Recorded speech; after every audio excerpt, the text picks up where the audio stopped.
going on, Wolfpack Nation? What is going on, everybody? Thank you all so much for joining us here today as we are back once again, y'all, with our Tuffy Talk live show. And we are now under 2 months here away from NC State football being back, baby. And Greg just catching up on all of his Wolfpacker previews here, which are awesome for sure. If you're not already subscribed to the Wolfpacker magazine, it's a great read for sure, especially this time of the year. I was reading that last week. Yeah. And it's free if you're a member of the Wolfpack Club. Mm-hmm. Exactly. So make sure to go do that. Again, I think it's only like $20 a month. And we've had Ben Broussard before. We will always say it that if you go to Ben Broussard and say, I will pay you $5 a month, then he will take it. He will not say no. $10 a month is the lowest level. Lowest level is $10 a month. Okay, even better. Even better. $120 a year, $10 a month. I mean, one latte less. One latte less, and you'll be signed up to the Wolfpacker magazine, which is great reading for sure. With that being said, again, thank you all so much for joining us. If you've been with us before, you know the drill. If you haven't been with us before, it's simple as just welcome. Yeah, first of all, welcome. But any questions, comments, thoughts that you have, put them right there in the chat box, and we will get to all of them here today. And we have a ton to get here to today. But as always, you got myself, Layton Smith, Greg DeLeg, and Michael Tracy here. Michael, you seem to be traveling, man, for work. Yeah. I got the nice Winston-Salem background here. It's better than my background at home, honestly. We haven't finished that. Okay. Maybe you should just grab it and take it with you. Yeah. Okay. Hey, it's something to think about. But anyway, though, so one of the biggest pieces of news, which I got to get to here today before we get to any kind of tweets of the week or anything like that, is I know myself, and it seems like from a lot of other people on social media, that a lot of people got their parking passes today for NC State football, which is, again, just another reminder of how close we truly are. There it is right there. Greg showing off his plat box. Priority mail. Wow. There they are right there, ready to go. Can we take 30 seconds to talk about this real quick, though? Go for it. Remember the days you get the media guide? It was all nice and bounded. And then even like a couple years ago, they put them in a nice bounded for your tickets. Now they just send them to you now. Cheat. I really do. Like, see, of course, the paper tickets is a double-edged sword. On one side, it's so great to have, like, and just be able to see, especially like this year, that Notre Dame football game. Like, imagine holding a ticket to NC State versus Notre Dame football. But on the other side, it's nice to have the mobile because you don't, lose them, either have to worry about keeping up with them necessarily. So I still have my rain-soaked Notre Dame one from the last time. It's like all mutilated, but it's a memory. Yeah. That's like, I was going to say paper tickets is now like collectibles. So, if you do get them, hang on to them. Well, and I know, like, so for myself, my family and I, we bought tickets to Aerosmith once they were announced. Once they went on sale, we went and bought those. And luckily enough, they send like a memorabilia. Oh, like a collective thing now to kind of where you can kind of print out. I'm like, but it's not the same though. Like remember like back in the old days where you had like your little ticket stub and if it would say Aerosmith on it, like that'd be a whole lot cooler to keep track of than just a memorabilia to the ticket. I know we got a lot to talk about real quick. If you do want paper tickets, NC State will still print you out tickets. It's like $5 or $10. So if you want a paper copy, but we digress. Let's get going. Yeah, no, let's do that. But yeah, we got Steam Squad already in the chats. Thinking about the black uniforms. Don't worry, we'll talk about those new uniforms here today. So looking forward to it, and also reminding us that Notre Dame is going to be on ABC, a big game there, and also too, talking a little bit about Notre Dame here. Got to go ahead and show off a preview, which I kind of gave today of the video picture of the new scoreboard getting put up. It is beautiful. It's coming along, but it's crazy. Think about how far it has to go in the next 50 days basically to get it. Well, no, sorry, it's about 60 days, right? 60 days. I think we're at 62 now.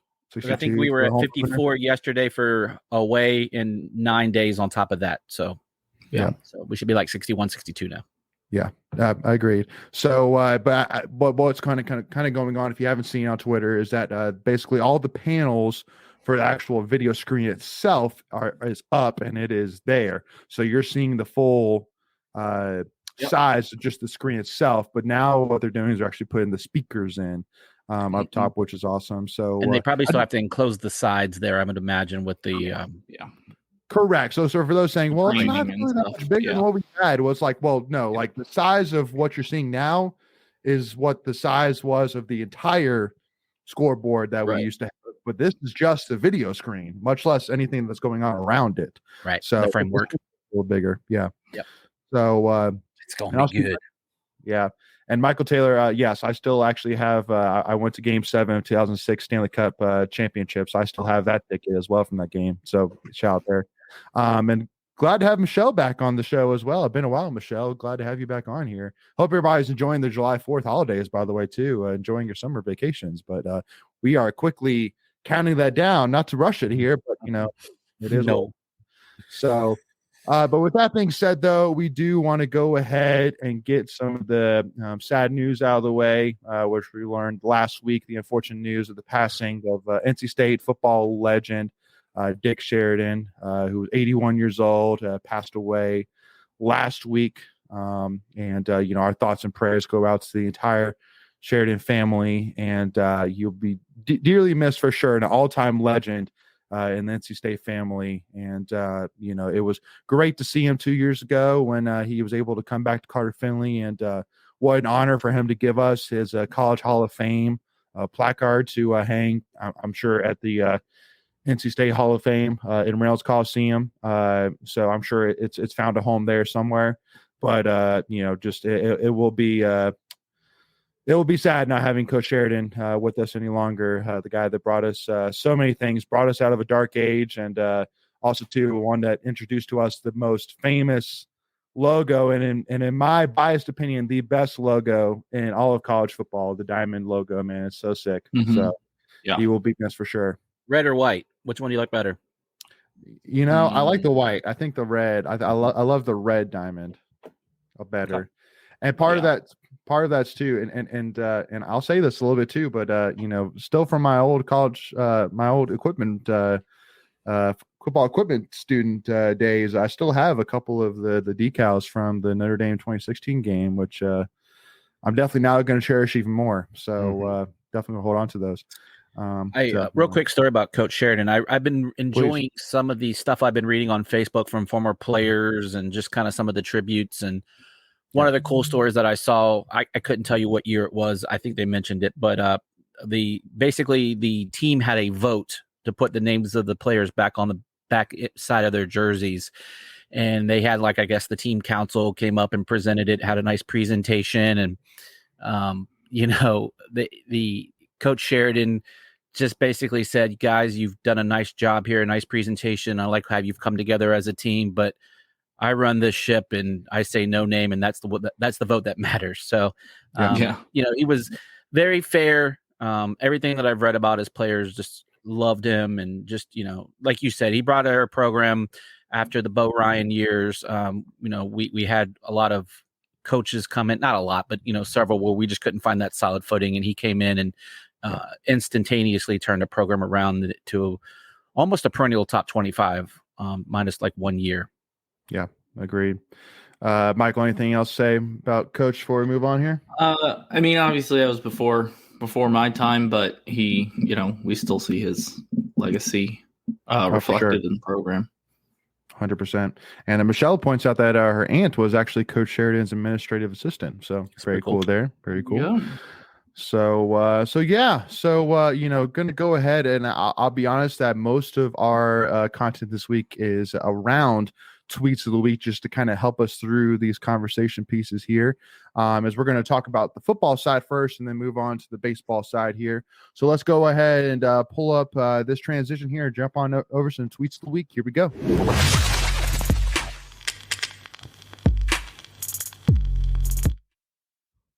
All right, so our first tweet of the week here is news last week about University of Rice wide receiver Bradley Rosner entered the transfer portal as a grad transfer who totaled 101 receptions for a little bit over 1,600 yards and 15 touchdowns during his time with the Owls.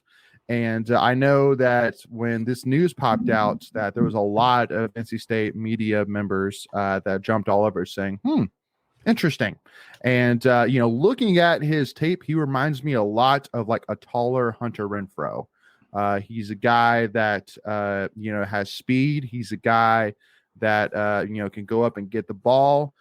He's a guy that is consistent. And so to me, I wanted to bring this up because I actually was talking with somebody earlier who I could consider an NC State football, NC State / football guru. And I kind of asked his opinion on it, and I'm going to keep his name anonymous here, but he basically said that that this group may hit, but it is not a guarantee. It has potential, but with the transfer market the way it is, you no longer have to hope that it translates. So, and even Dakari Collins, for example, is a good amount of projection. There's not a lot of for sure there. So to me, and I kind of proposed it at the time, which is, I feel like with Doran that if he is unsure, if he is confident in what he has at a certain position, he's not afraid to go out and kind of, I guess, ensure himself a little bit here. And so to me, if I'm Doran, and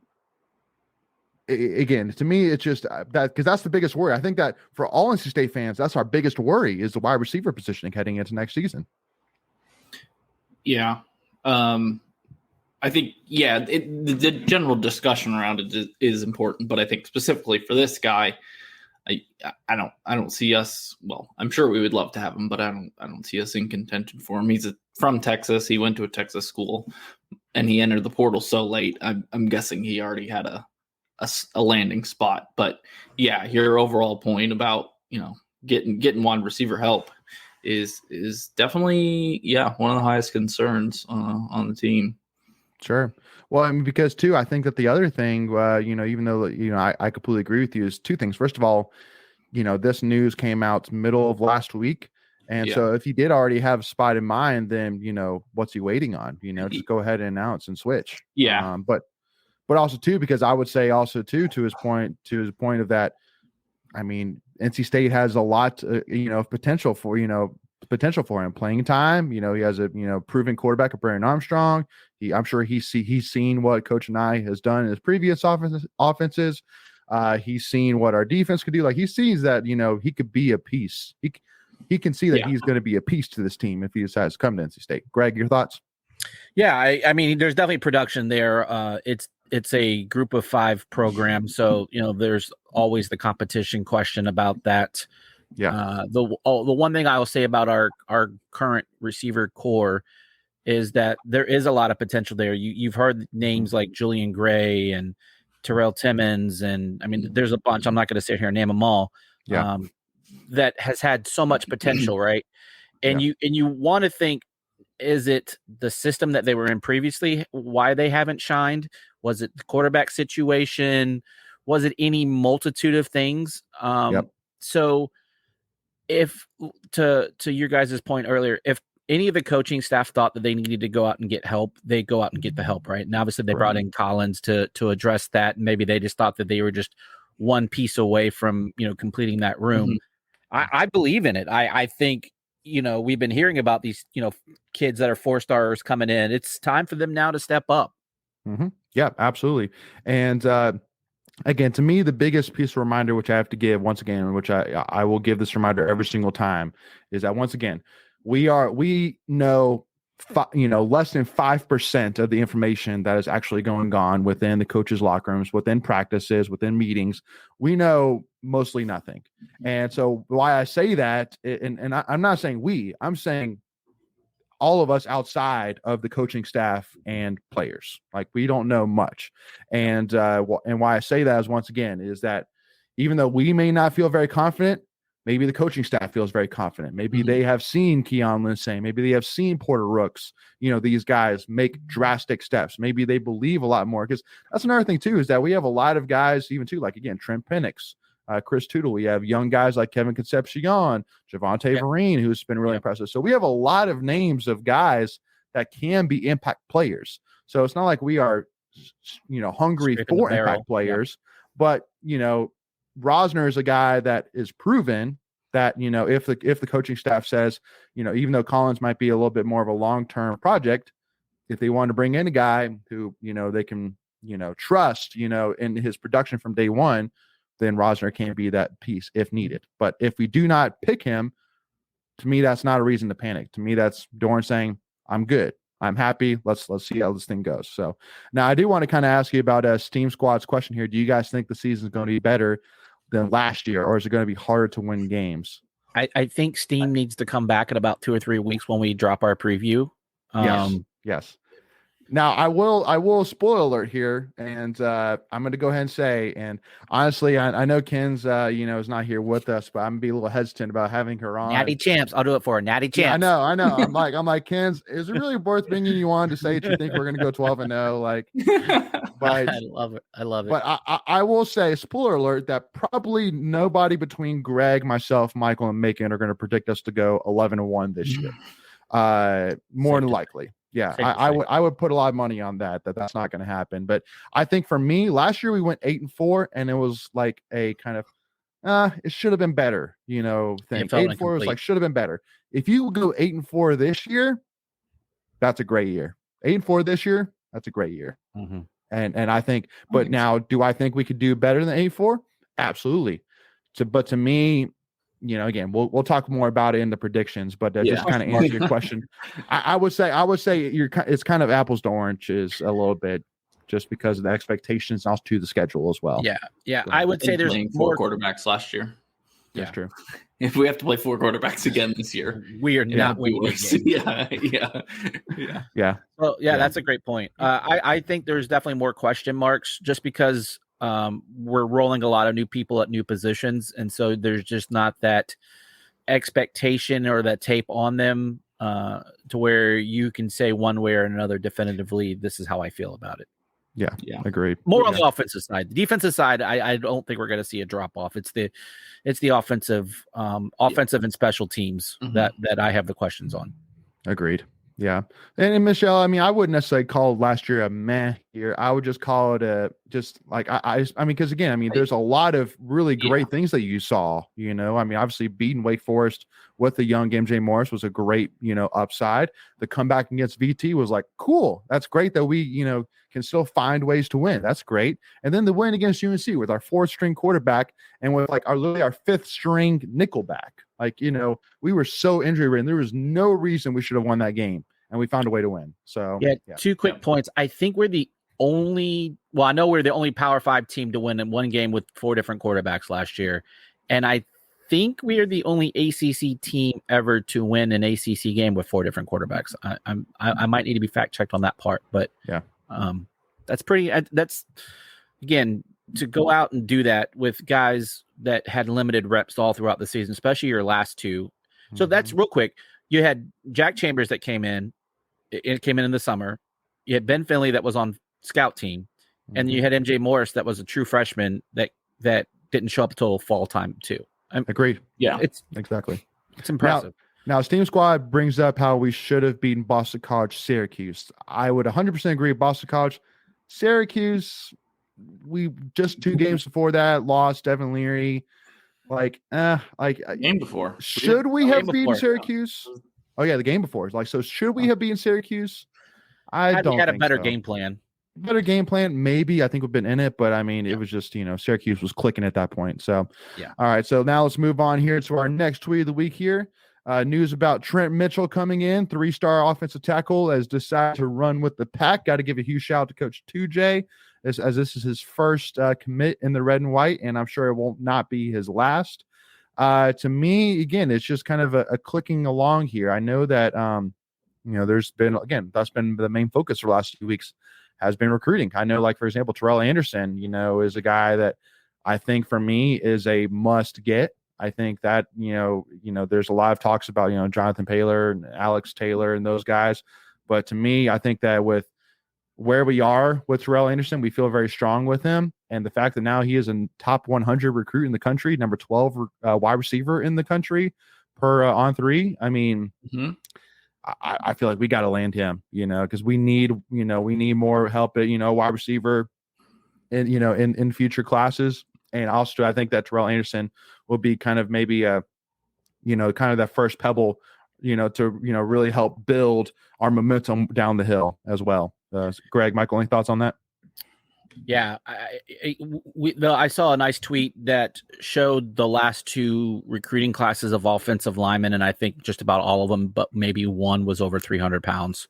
So, that old, I'm from the 80s. I'm an 80s kid. So where's the beef? Resonates with me, and it's our offensive line. Mm-hmm. Now, I will caveat real quick that Coach 2J's, this is his first high school commit. No, he did have a transfer come in with Jermilio. Right. Yeah. Yeah. No, appreciate that. Michael, anything to add to that? No, just that I would love to have Anderson. I mean, I think you've been a favorite of his, a top school of his. Mm-hmm. Mm-hmm. He's got the ratings that State needs to land some of those elite playmakers, especially at the skill positions. So, really hope he comes here. Yeah, it's time to stop being the bridesmaid and time to be the bride, right? With some of these high profile recruits. Absolutely. Yeah, no, it's time to land a big one and get the momentum and going. And I would be shocked. My bet right now is 100% that we get this guy. I feel very, very confident with it. And I know I've been reading on a couple others. I mean, it's not that we haven't tried. We've done that. We've done everything right per everything I've read to land him. But now he's got to make the decision and go. And I mean, and that decision could come any minute now. I mean, it could literally happen while this show is going on. So, but again. Yeah, and that's one thing I was going to say. You hear some of these schools that were in contention kind of backing off the recruitment of said players. So that kind of starts to give you, kind of narrow down the landing spot, if you will. So I think that I think we're in good shape for Anderson. From again, all things but we thought we were that kid from Kentucky, and then someone swoops in with a bag of money, or NIL deals, and changes that. So you just don't know until. And even when these kids commit, I've enjoyed watching and following these recruitments, and for me, it's like I don't even get super excited until they sign on National Signing Day, because anything can flip even at the last minute. So agreed, absolutely.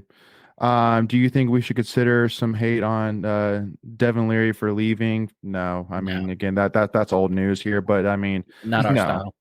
Yeah, no, exactly. Just I think between the confidence we had in MJ Morris and his development, and also too, I mean, again, I mean, it all goes back to gotta trust the guy in the head coaching office. I mean, seriously, I mean, at the end of the day, it's like just like I said earlier, we don't know what's going on. We don't know but at the end of the day, Doran has gotten us here to this point. He's made great decisions to get us here, to be in contention, to get us excited as we are about NC State football. And so we got to trust decisions that he makes, because at the end of the day, I mean, we can't change his decisions.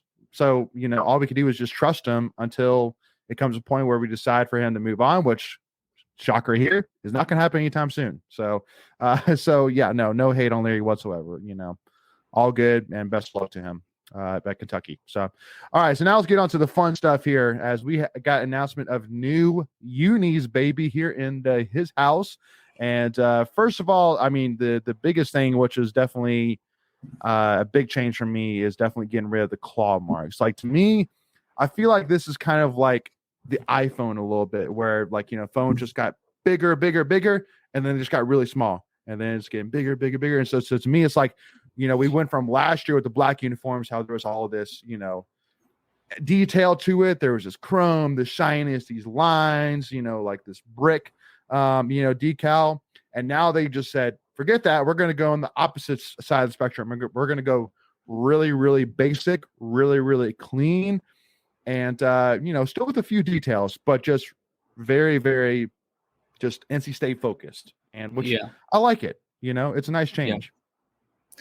Yeah. And I think that's really anything with not just jerseys, but if we're talking just clothes in general, it's always kind of cyclical. It goes back and forth. But I like them. I didn't mind the old ones either, with the claw marks on the shoulders. Oh, yeah, no. I thought that was something kind of unique to State. I don't think any other team had something like that, but yeah, these look good. I like the bell tower, little detail, and on the side, on the collar flag. Yeah.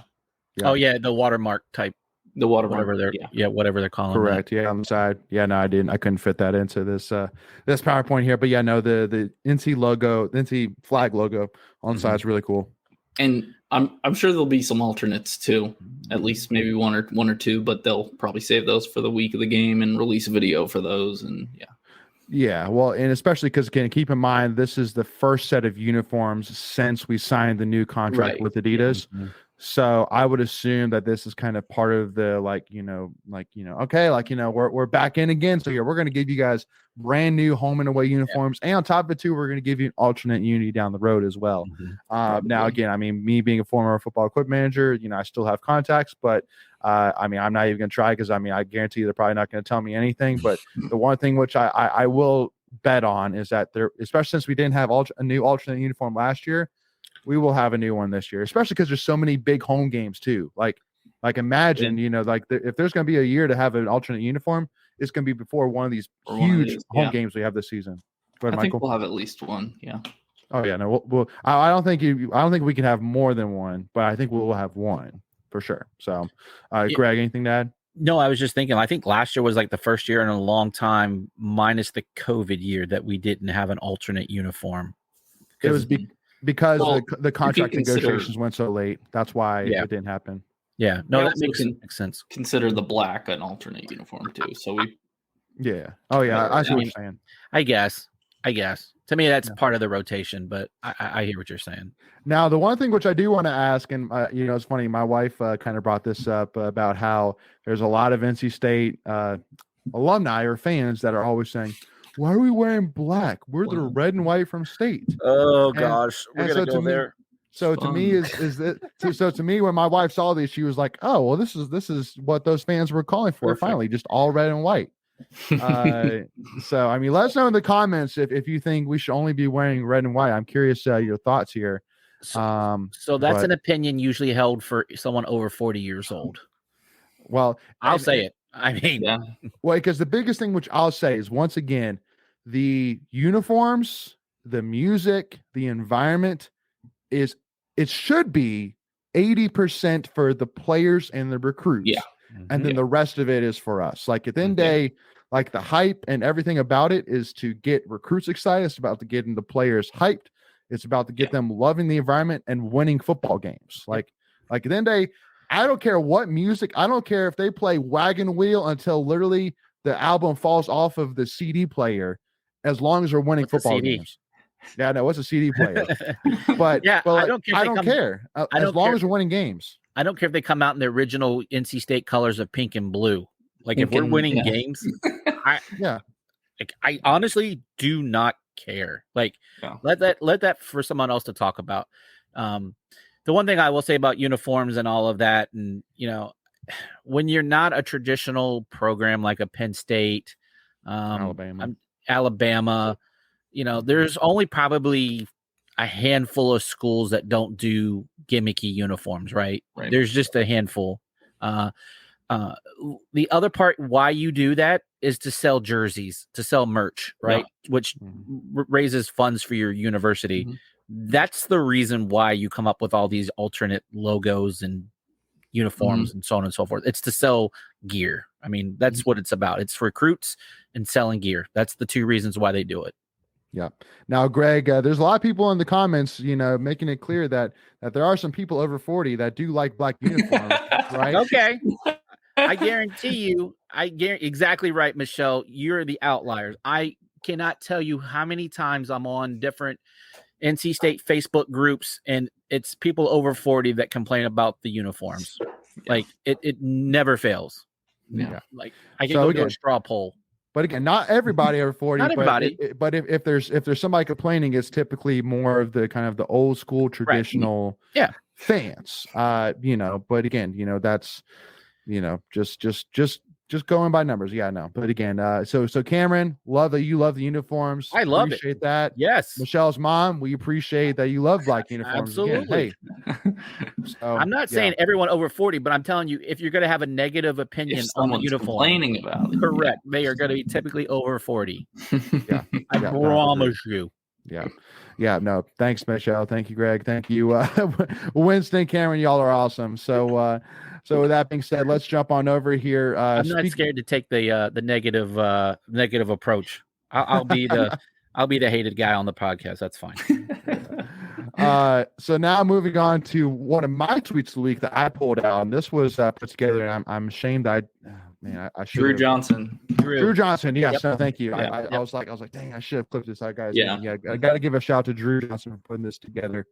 But this is basically, for those listening in, basically an Excel sheet of all the uniform combinations that we've worn since 2013, so since Doran got here, and basically what our record has been. Yeah, and what our record has been in each of those combinations during those years. And first of all, I mean, there's a few things that stand out, such as, I mean, like the white, red, white, we've worn 30 times, which, I mean, makes sense because we wear it pretty much in all of our home openers, as he's lists there.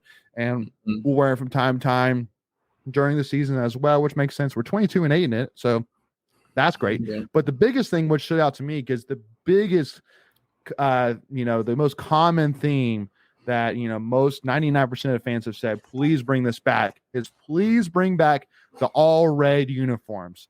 And I've said this before, on different shows, but as you see here, we are 0-5 in all red uniforms. Trash them. Yeah, so, go ahead. Two-Man Pack podcast. I just saw that. Shout out to them before we got on here. They pointed out the white, red road uniforms. We were also 0-5 in until we wore them in the opener against TCU and won that. So maybe it'll break the streak there. Strategy there in the selection of uniforms. I like it. So maybe again, I think, because again, Doran says that the players make the decision. I'm like, I mean, unless things have changed, Doran has a pretty big impact of I think he's got veto power. He's definitely got ultimate veto power. There is no overriding the veto like in Congress. Well, because this isn't even inside information, but if you go back to the You Don't Know Jack, where the Jack Tocho show or whatever, when they had Country on, he said, when Tocho was like, so why can't we wear the black with the red helmet and the white pants? And Country, and I quote, says, well, if you go right down this hallway right here, there's a guy named Dave Doran there, and you can go talk to him about it, because he just tells me what we're going to wear. So he said it publicly. So I'm that's not insider information. Yeah. But anyway, so Parker Varney says ECU game was closer than we should have liked, though, 100%. And I think that's the point, is that it was just kind of like, okay, maybe this was kind of a breakthrough, for it. But the jerseys tried to get us to lose, but we overcame the jersey curse. Yeah, right. And and Michelle says any forms that have not led to wins should be destroyed, not brought back. Well, then we're gonna be wearing practice jerseys then. So yeah. So again, and we should be used to a lot more. Yeah, no, completely agree. But anyway, though, black. So go ahead. All black. We're 6-2, and all black. See? I mean, listen, hey, people shut up. We're 6-2. I mean, and that's another thing though, which I know about Doran, is that if we are winning, wearing something specific, he will wear that thing until we lose. Yeah. Simple as that. Till the threads fall apart. Pretty much. Yeah. No. So it's and it's kind of funny too, because I still remember back in 2014 when we had the original black unis, that the helmet was not a paint job, it was literally a decal.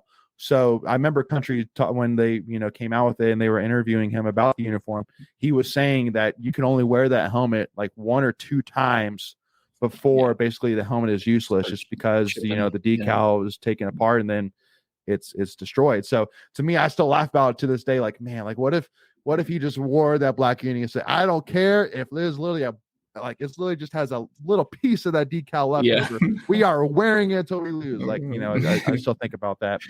But anyway, though, so nope, not that one. Not that one yet. Got to give a shout out here to Pack of Wolves and Savage Wolves putting together an awesome event here coming up here just over a week here from today, Wednesday, July 19th. They are putting together a NC State football celebration where they have a live auction, music event benefiting both NC State football and NIL collectives. Scotty McCreary is going to be there. Philip Rivers is going to be there. And it was just announced as well, Chris Vernack has confirmed that Torrey Holt's going to be there as well. And I know Jericho Cotchery is going to be there. As you can see, Greg is killing himself. So, like, I got to who go else? to work next week in Georgia. So that is taking place at the Northridge Country Club, 6 p.m. to 10 p.m. So make sure to go and check it out. Again, all the money is going to go to a great, benefit again towards benefiting our NIL collectives. And I mean, again, when's the last time has Philip Rivers ever been to an NC State public event before? It's been a while. It's been a long time. I can't even think of time. one. So. I mean, he only comes back. I mean, you just remember he just retired a year and a half ago anyway. That's So, true.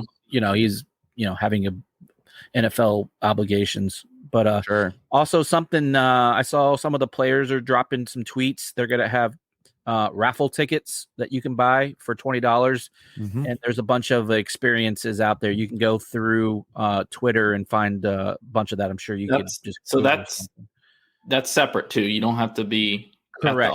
At the event either. Correct. That's just something you can do from home. Yep. Yeah. Yep. Thank you for the clarification. But there's all kinds of good experiences there. Well, just to kind of list some of them too, because I know Michael, you were putting a tweet out there saying, I'm winning one of these. So yeah, me too. Yeah. So which one do you have your eye on, Michael? I mean, one of those the game day experiences. I mean, there's like 5, I think. Yeah. Where they've got, tickets to a couple pregame, get on the field pregame. So film session with Tony Gibson. Cool. Yeah, they're all really cool.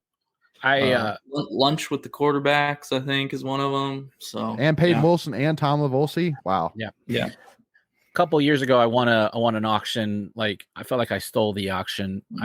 I got 4 tickets on the 50 pregame field pass, and part of that was we got to stand in the tunnel as the players ran out onto the field. And in a parking pass that was legit. It was the best day of my life. It was my dad's birthday. I gave it to my dad as a birthday gift, and it was the best. So I highly encourage anyone that has the means, go put $20 to an auction, or a raffle ticket, and best of luck to you. But you're losing because I'm winning them all. Well, you can only win one per contestant, so you're not. Well, that's fine. I'm gonna get my daughter, my wife. I'm gonna put them in their names. And you got Michelle saying, why can't I not live closer? Well, Michelle, I'm sure there will be more in the future for sure. I mean, again, there's no doubt that between the Pack of Wolves and the Savage Wolves, what they're doing gets like that. That's why I'm saying once again, for all those saying, well, I don't really like you. Like I remember last week you did the poll of do you like where NIL has taken college football? Well, this is definitely one of the positives. There's been a ton of events to give you so much access to current players, to coaches, to former players. It's been really awesome from that perspective. So. And this is exactly what I was hitting on last week when we talked about it. Just NC State getting and finding creative ways to kind of just stack some cash in the old savings account there for NIL. So hats off to everyone that's involved in that and just trying to find ways to kind of outmaneuver some of these bigger programs that you may not, traditionally be competing with. Yeah, absolutely. And I'm glad they're doing that because, they obviously will take any donation just randomly from anybody. But, when you put on events like this and raffles like that, I think more people are willing to donate because the fan, you get something out of that by an experience or, sign. And it really doesn't cost the university anything to do it, right? The NIL is not having to put a lot of money back into the whatever they're giving away, right? So absolutely. So yeah, and also too, got to give a shout here to Cameron real quick. Cam Make It, but I did contribute to Pack of Wolves again today. That event will be awesome. Thank you so much, Cameron, for donating and being a part of it. And again, for people, sometimes ask me Pack of Wolves, Savage Wolves, what's the difference? Which one should I donate to? The two things which I would say is that we have interviews on our channel between Pack of Wolves and also to a Savage Wolves. So I would say check both those out. And if you feel called to donate to one versus the other, then feel free. Or, just go together. There's no wrong answer. Yeah. It all benefits. Yeah, the one thing I would say, if you have particular favorite players, maybe that's what will drive you to donating to the particular NIL. Yeah. There's no longer a tax break involved. I know the Pack of Wolves was trying to give you a tax break, but the lovely, I think it was the Supreme Court knocked that down. So really, there's no difference into who you're donating to. It all goes back to players. So my suggestion would be to find a favorite player that you can latch onto and just donate. And the money will probably get to that individual. And to this question from Steam Squad, do you know if they're going to do any more stuff like that at the Brick House? 100%. Yeah, there'll be stuff like that coming out. So, yeah. All right. Now, the one thing I will say is in past events, they've been free. You might start seeing a nominal charge to start attending some of these things. But I think they're just trying to get the word out still a little bit, so that they haven't been charging to them. But I would be willing to bet at some point you're going to be seeing some kind of fee to attend those events. Which again is to your benefit, because again, I mean, it could just because again, so that way it's just not a freaking zoo, to try and get autographs from your favorite players. So, but anyways, let's move on here to some baseball here, baby. As we had two draftees yesterday and today. The first one, got to give a shout to Blue James Gino Groover, again drafted in the second round with the 48th pick to the Arizona Diamondbacks. Was awesome to see him go that early. Could not be more excited and happy for him. And then the other piece of news was go ahead, Michael. On Gino, I think that that was a little earlier than he was projected. So yeah, for sure. But I mean that 10 to 15 spots can make a big difference in the amount of money that he signs for. So yeah, especially for anyone that doesn't know, a lot like the other leagues, they have slotted money, but the difference in baseball is you can go above or below that number because the teams are given a pool of money. So however they decide to, it's like getting your allowance. It don't matter how you spend it, but once it's gone, it's gone. So yeah, right. Well, and I think I saw, because basically each spot has a value of how much typically that spot would generate in terms of from a contract perspective. And I think that for Gino, for 48, it was like 1.75 million, I think was the value. Yeah. But again, he could get up to 2 million. I mean, there's nothing that precludes it. Again, it just depends on how the D-backs want to spend their money. Correct. Exactly. So, and then the other piece of news was Landon. Say his last name for me, Greg. Morales. Yeah, I would say Morales. Yep, right-handed pitcher from Florida, NC State, Pac-9 commit. Got drafted in the 4th round, 121 pick to the Toronto Blue Jays.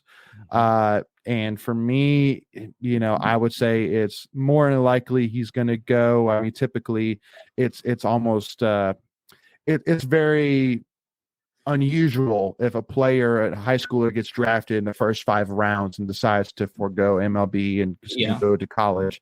It's very odd. But I mean, it could happen, but it would be a long shot. Go ahead, Greg. Yeah. So a couple things here. His value is around $575,000, give or take, again, depending on how they spend their money. Now, you remember that $575,000 is he's not going to get all of that, right? With agents and taxes and all of that. So it's not saying that it's a done deal. I would probably put it about 75-80% that he probably will go to the draft. Again, it just depends on what he values. If he thinks he could go gamble on himself and, work him way into a top 1st, 2nd round draft pick. Does he want to go to school? Does he value a degree? His training, just depends. There's so many different factors and it's not even worth getting into the what ifs. Well, because again, another kind of positive NIL thing is is that now for Landon, you could say, well, you can come to state, make a good, make $50,000, $50,000, make some pocket change, and on top of it, try and build on your, drafts, stock, and also too, try and compete, with some of the best teams in the country that the ACC has to offer. Go ahead, Michael. Yeah, and I was just going to say along those number lines, you were talking about first 5 rounds. I mean, I think I saw even in the first 10 rounds last year, out of everyone that got drafted, only 3 or 4 players didn't sign. So it's a very, very small percentage if you get drafted that high, especially for a high school guy. Yeah. Well, and because again, I understand part of it too, which is the fact that even if you, let's say, you said the value is at 575, Yeah, roughly. Even if you get 200,000, I mean, that's a lot of money for an 18-year-old. And to say you can go play and just focus on playing baseball. Right. You don't have to go to school. And when I said 50,000, that's probably not realistic for baseball. I probably should have lowered that number. But you're right. Yeah, and he'll get first rate. Not to say that he won't get good instruction at NC State, but he's got professional instructors. You get nutrition. You have everything. So correct. 100%. And you don't have to go to school. Exactly. That can be a big thing for a lot of kids. Oh, and by the way, I think MLB sets it up to where if you go, I think they put some of that money away for like college. Like I think there's like some stipulations in there. Well, that's good. I like to hear that. Interesting. Now, the other piece of news, which happened about an hour and a half ago, was an announcement by Alex Sosa didn't get drafted today. He just tweeted all in at NC State baseball. And so I would assume by that is him saying that I don't care when, because up until today, he has not gotten drafted yet. Correct. So now will he get drafted? Probably he'll get drafted, but basically I think he's just saying that if I haven't got drafted by this point, then I'm not interested, so which is great news. And that goes to Michael's point just a minute ago, because we had the first 10 rounds are done as of today. So right. And I mean, and I'm he's been fairly blunt saying I'm only going to leave if I get get like a 7-figure value, which I mean at this point he's getting 400,000 maybe value if he get drafted tomorrow. Yeah. So so definitely not that. And also too, because again, another thing which I have to remind you, Alex Sosa literally committed at the beginning of August in 2020. He literally committed to NC State 3 years ago. Like he's been a long time NC State commit. It's a baby team. Yeah, baseball. Yeah. And to me, for Alex Sosa, it's a perfect situation. You get to come in and be, underneath, a very experienced catcher in Cozart. Learn from him. Get some playing time.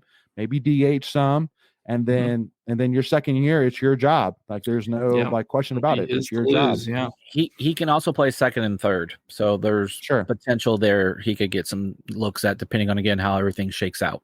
Sure. Right. So because we're looking for second and third baseman right now. Yeah. Those are uncertain positions. Exactly. So again, we'll see. What happens. But that of the negative news that we talked about, obviously with losing Gino, and then more likely losing Morales to get a guy in Alex Sosa who is one of the top young amateur catchers in the country, and to get to come to NC State, that's awesome news, especially with the news of us losing Cannon Peoples. So I was getting ready to say the same exact thing. So softens the blow a little bit. Yeah. But then another big piece of news, which happened over the last week as well, was the announcement of NC State landing a transfer pitcher from Tennessee, Hollis Fanning, 6'8" right-hand pitcher, 1.29 ERA last season with 24 strikeouts, and is yet to allow a run in small ball through 2 starts. I mean, and also too, he's blind in his left eye. That's crazy. Yeah. So I think he had another. I think he pitched again either last night or the night before after this tweet, and he got another win, and maybe did he give up a run though? I don't think so. If he did, it was very low because his ERA was like under. I think it said his ERA was for the summer was still under 1. So he's having a good summer. So I don't know if if he comes in as a starter next year or they use him out of the bullpen. I don't know. Yeah, he's been mostly a bullpen guy. Yeah, it's Tennessee. But again, a lot of things will start shaking out over the next 48 hours. Right. Two comments. One, he's got a great name for a pitcher in Fanning, right? So he fans another one. So bad jokes. And I got a cool text from Mark Scott yesterday. I want to just share this real quick. NC State is going to win the Final Four of men's basketball team. You have 2 guys at 6'8". So this guy right here, Garrett Payne, 6'8", playing either center or power forward. You got PJ Labriola at 6'7", Marala at 6'7". So you got some power forwards. You got Serrano at 6'5" as the shooting guard. And you got his son, Win Scott, 6'2". He's the point guard. So we got some tall boys. So I love it. I love it. The equipment managers are going to have a heck of a time finding pants for all those guys. So that answers your question there, Michelle. So Fanning will be tied for the tallest guy on the state baseball field with Garrett Payne. Now, Parker Vanny asked the question: are Willits and Highfield coming back? So they can technically come back. They do have eligibility. Yep. Mm-hmm. Technically, so does our Whitaker. Baker Nelson. Baker Nelson technically does.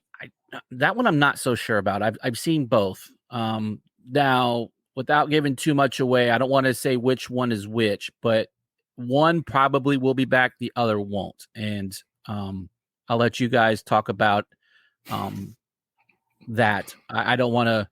Well, and I don't know any kind of insider information. Yeah. But I would say, again, this is my bet. Yeah. Is that, I mean, Highfield is the guy that I feel like that, you know, if he does come back, it's just like, you know, it's just kind of, it'd be tough to come back. Because I think for him, it's kind of like a decision of, you know, should I go ahead and just go ahead and make my money while I can? Because it's obvious that he's been dealing with injuries. Mm-hmm. It's obvious he has not, you know, come back to full form like he was his freshman year at Omaha. Mm-hmm. So I would guess a Highfield be guy that would go and, you know, try to take advantage of get money while he can. Mm-hmm. While Willitson, it's like, you know, I think that he could still improve off of what he's already done. Michael, mm-hmm. Any guesses there to that? Thoughts to that? Yeah, I mean, I'd say Willitson is more likely than Highfield to come back, but I wouldn't be surprised to see both of them back. Yeah. We'll see. My guess is Highfield gets drafted, Willitson doesn't, and so that you can make whatever inferences you want to make from that. Right? Yeah.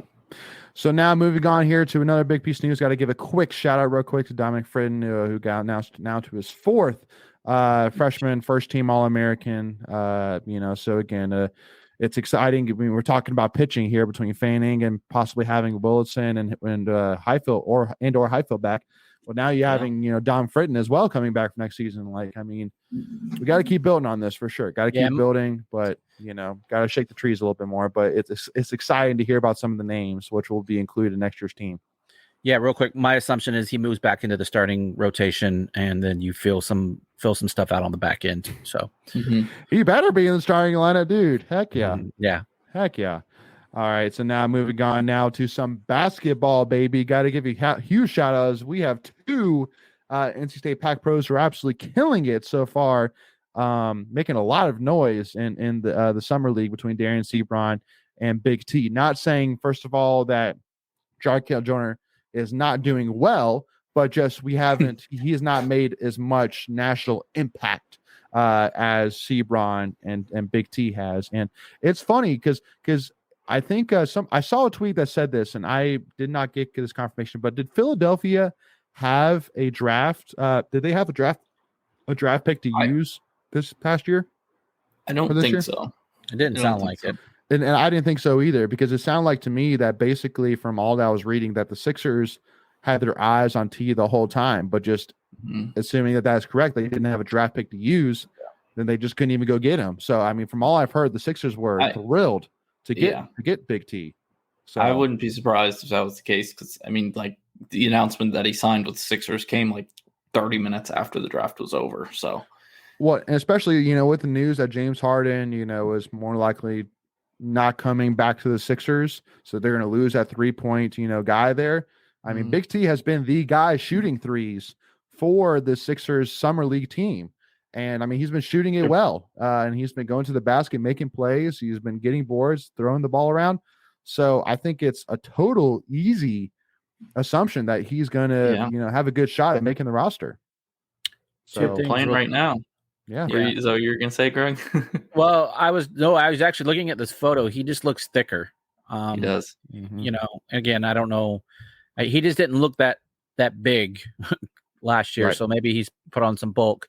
Yeah. And then to answer your other question, Philadelphia did not have a draft pick.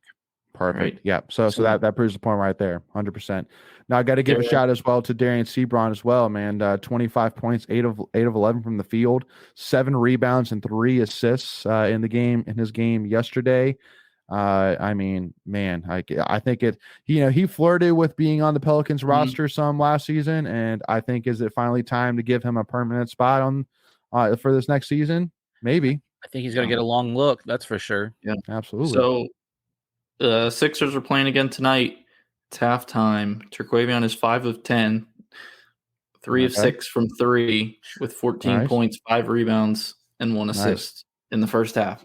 So I mean, again, just go ahead and go ahead, just run it. He's on the roster. Hey, no way. I think. You got to see him against real NBA. I mean, not to say this is not NBA talent, so don't make that sound negative. But the majority of these guys, you're probably only going to have 5% of the summer league make rosters. It's a lot of guys. So he's taking advantage of his opportunity now. He needs to continue to build on that.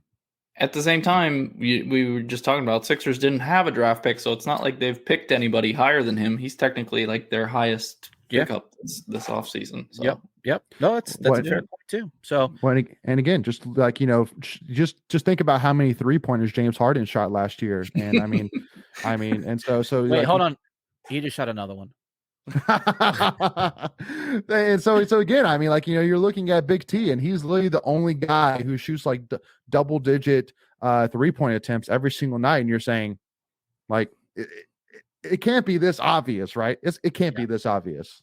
So again, we'll see if nothing's there, but again, in my opinion, I think Big T is a perfect fit for Philly, and I think it, just like Michael said, it makes sense for him to go. And I think Sebron, it's time. Put him on. He's a ball player, ladies and gentlemen. He is a ball player.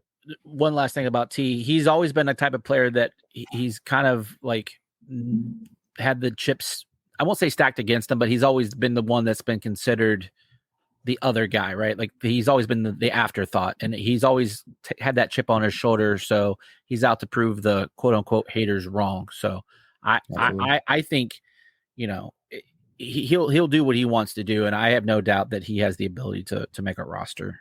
Agreed. Yep. So again, we'll see what happens with it. Fingers crossed. And again, especially with Jarkel, hopefully we hear more about him here soon as well. I think Jarkel's only played in like 2 or 3 games. Like I don't think he's played in as many as the Sixers. I agree. Yep. So now moving on to our next big piece of news, which is Wednesday night, I believe, July 12th. ESPN will debut its documentary about Jimmy V's iconic ESPY speech during ESPY's week, which if you want to get a little bit of a teaser, there's like a 5-minute teaser out there right now, which I've watched, and it's going to be funny. It's going to be awesome. It's going to be touching, but I think it's going to be funny.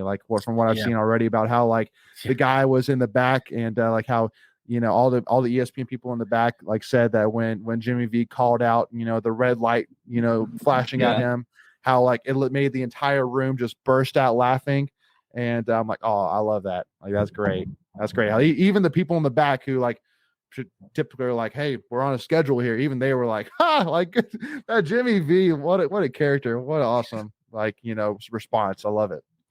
So I'm excited to see it. It's gonna be awesome. It's gonna be fun. Yeah, real quick, it'll be on ESPN Sports Center, and then if you don't catch it there, it'll be immediately available on ESPN Plus. So and it's only 1 hour too, so it's not a long documentary. So yeah, but I'm excited to watch it. I think Jimmy V was just so charismatic that even in his dying days, he never lost sight of being the entertainer, right? The showman, if you will. That $1 million speech, if anyone, we've referenced it before, but that $1 million speech, if you go to YouTube and Google that on YouTube, it's the greatest. I mean, if he never had become a coach, he could have probably been a stand-up comedian, without a doubt. Without a doubt. I mean, there's no doubt. Whether you're a State fan or UNC fan or just a human, if you're a breathing human being, you should watch that speech. It is motivational. It is inspiring. It is fun. It is entertaining. It is everything. And if you don't cry, you don't have a soul. I mean, seriously. I mean, it's awesome. I still watch it ever so often, just because it's motivating. Great speech. I mean, it's just a motivating. And that's what he did, right? And I think that's the essence of how he willed a team in 1983 to a championship, right? Like he literally told them they're going to win a national championship, not just tell them. They went through the motions of winning a championship in practice. Cutting down the nets. Yeah, Yep. that's insane. I mean, Yep. but again, the ultimate motivator. He could have been a horrible X's and O's coach, but he'd have been a great motivational speaker. Yeah. I mean, still one of my favorite quotes these days I always love to use is when he said that Ralph Waldo Emerson said to a graduating class at Harvard that nothing great has ever been achieved without enthusiasm. I love that quote. So, Michael, go ahead.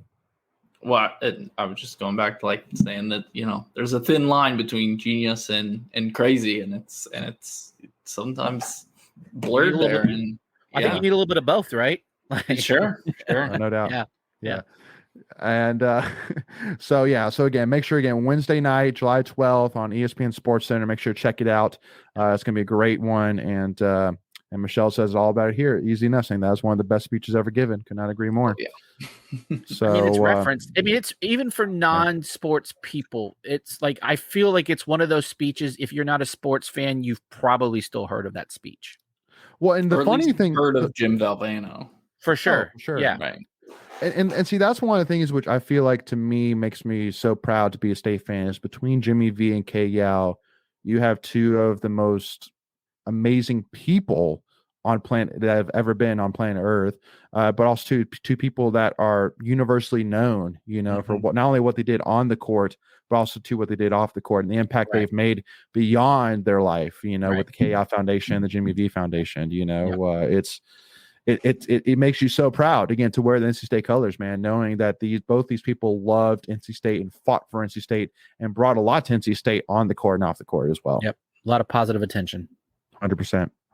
So, and two people that are definitely very missed for sure. Deeply missed. No doubt about it. And also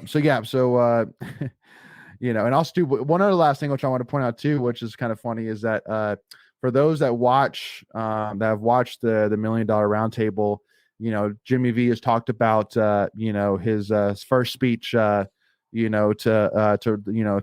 his first Rutgers team, and the famous what was it? The famous Green Bay Packers coach, Vince Lombardi story, and it hit me the first time I watched the SB speech that he never talked about in the $1 Million Table about how apparently he tried to open the doors, but they were locked and they didn't open. And I was like, oh, well, that has a whole nother piece to it, which is funny as well. So, again,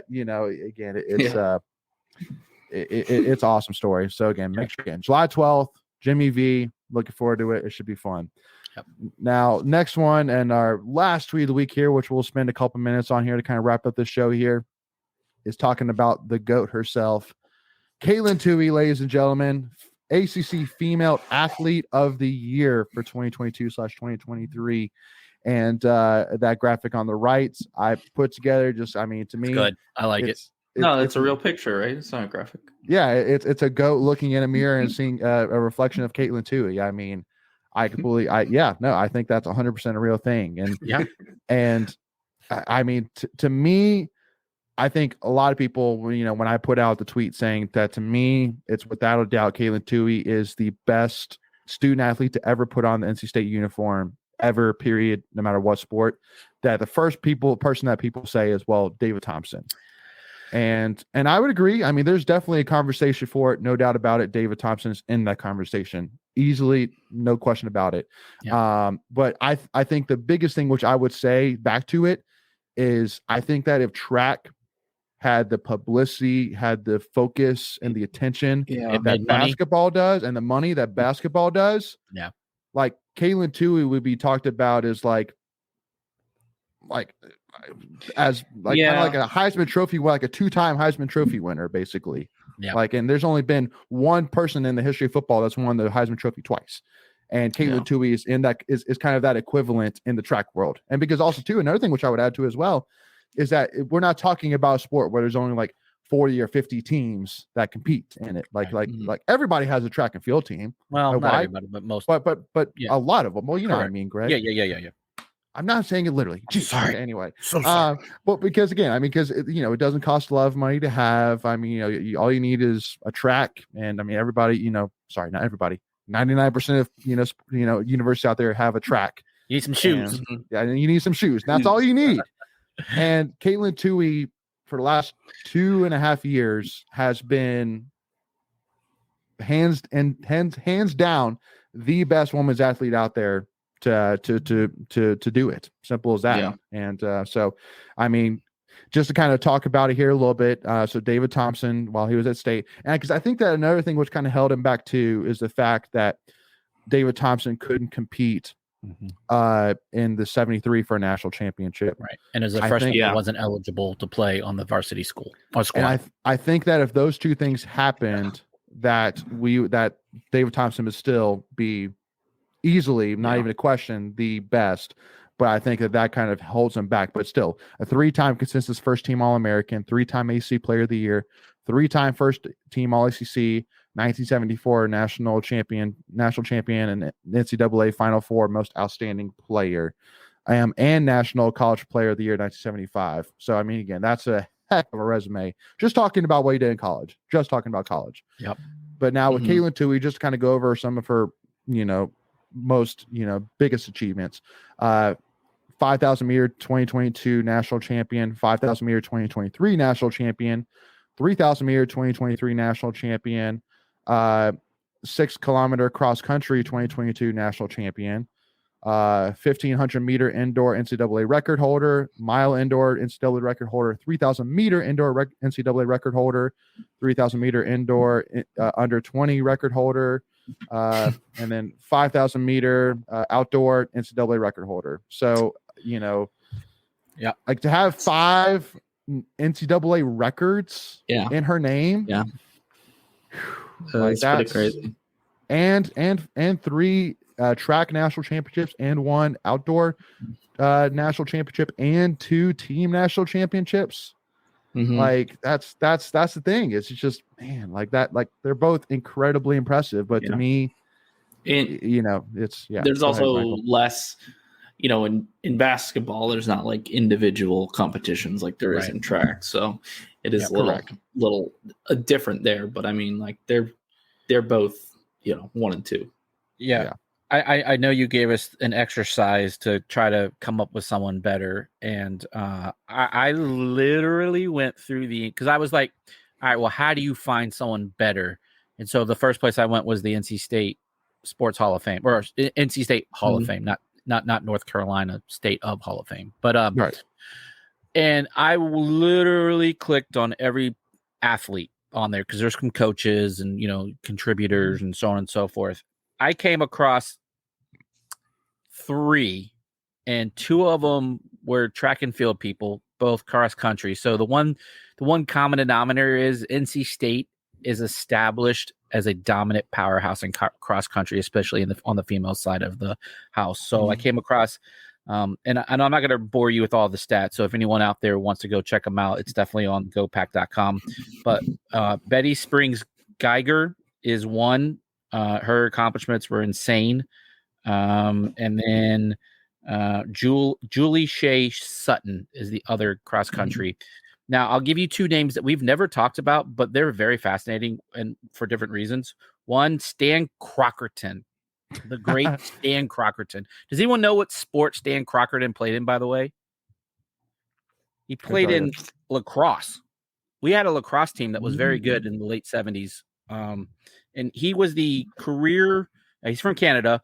He was the career NCAA leader in points all time in points for 28 years until 2008. Wow.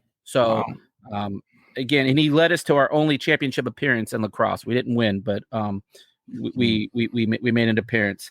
And then the last name I'll give you real quick is Dr. Steve. I'm going to screw this guy's name up. Rarchek, I guess. It's R-E. We need Tim Peeler on here with us to help us out. Yes. This is a Tim Peeler episode. And he was a swimmer, and lots of personal accolades and some national stuff too. But those were the closest I could come to. And Katelyn Tuohy, with the exception of the 2 female cross country, she's the most dominant. It's hands down. Yeah. Agreed. So, again, the biggest thing, which I would say, ladies and gentlemen, is, again, I still remind everybody once again about how last football season, when I did the NC State trivia, how nobody could tell me who Katelyn Tuohy was. And I challenge you once again, there should not be a single NC State fan out there that does not know who Katelyn Tuohy is and appreciates all that she's done for this university. And to me, like, I don't know how the voting system works for the Wolfpack Hall of Fame, but I mean, First if there's such thing as first ballot, she should be first ballot. The moment she leaves campus, Hall of Fame. Just don't even blink. Like, in some of these other athletes, their professional accolades were just as impressive as their collegiate. But if you're strictly collegiate, Katelyn Tuohy is 1, 2, or 3, and they're all with other female cross country winners, just from the team aspect and the personal aspect. Agreed. It's insane what these women have accomplished. 100%. So with that being said, we're going to wrap that up right there. But the first thing which I'll say once again, y'all, is it's crazy. We're sitting at July 10th right now, and we are like 50 days away from NC State versus UConn here. And the other thing which I'll say as well is definitely to strap on here is we're going to be recording 3 episodes this week. So I mean, and then we still have plenty of others that we have scheduled already, and some that are pretty big ones as well coming up here soon. One tomorrow, actually, which if you're not already a member of our Discord channel, make sure to go and do that, and that way you can get a little bit of insight into it. But we're going to be releasing a lot of content here between now and August 31st. So make sure, again, if you do not want to miss out on any of that content, make sure to hit that subscribe button, hit that notification bell, so that way you're notified for free. And if you haven't checked out an interview yet that we did last week with Coach Amanda Roediger with our dance team, make sure to go check that out. That was definitely a fun one for sure. And then if you enjoyed this conversation, hit that like button and make sure to give us a follow, Tuffy Talk Now, on Twitter, Instagram, and TikTok. Michael, Greg, final thoughts, man. Wrap this thing up. Any last comments, thoughts? I'm just excited with all the interviews we got, and we got state sports coming here real soon. Absolutely. Yeah. Michael? It's been too long. Yeah, I know. It's only been like 3 weeks. Yeah. I know it's the worst, but again, we're getting close though. We're getting back. Well, and because there's a lot of talk. I mean, like the Josh Pate show. Josh Pate show. Yeah. He's back talking college football, which is awesome to listen to. So it's getting fun, y'all. And again, camp starts at the beginning of August, so we're only 3 weeks away from the beginning of camp, which is awesome. Media days are like in 2 weeks. Yeah. And actually, you know what? Quick predictions. Who do you think is going to go represent NC State? And because typically, reminder, there's usually 3 players that will go. Is it 3? Last year it was 3. It's 2 or 3 depending on the year. But because last year, Drake Thomas, Isaiah Moore, and Devin Leary went. Yeah. So that makes sense. But yeah, predictions. I feel like Peyton Wilson. Yep, that's a given. And maybe Trent Penix. I feel like you have to have a quarterback, right? I feel like Brennan. Should go. I don't know, but I mean, Peyton Wilson I think is a given for sure. And maybe a defensive lineman, maybe like a CJ Clark, maybe just because how long they've been there, maybe. But Jordan Houston, maybe Jordan Houston. Yeah, Jordan Houston he could be. Maybe. Yeah, maybe. But I think Peyton Wilson, Shaheem Battle, one of the cornerbacks. Maybe. I think Peyton Wilson is the only given, but I think the rest of them are like maybe, So, but I think Brandon Armstrong would be the most requested. If you had to ask me which of those athletes would be. Yeah, media wants to talk to the quarterbacks. I mean, they're the face, right? Whether they want to be or not. A transfer from UVA, a guy that a lot of questions about. Well, he did a lot in 2021, didn't do much last year. So knowing a Nye. Yeah. So Cameron kind of says that as well. And then Michelle asks, who's the most senior member that starts? I mean, Peyton. Peyton Wilson, which is crazy. This is crazy. 6th year, right? This will be his 6th year. I think so. Yeah, they're called doctors, but yeah. Yeah. And the only reason Michelle kind of talks about Aiden White that maybe not is just because he's still very young, believe it or not. I mean, he's still like a redshirt sophomore, if I'm not mistaken. So he's fairly young. But anyway, y'all, so we're going to wrap this thing up here. But Cameron, thank you all. Cameron, Michelle, Parker, Steam Squad, everybody who tuned in here with us. Thank you all so much for tuning in for this show. Really do appreciate it. Hope y'all enjoyed it. Again, make sure to support us, y'all. Really do appreciate it. Stay tuned as we have some fun ones here coming up, and we'll see y'all soon. Go Pack, y'all. We'll see y'all soon. Go Pack, baby.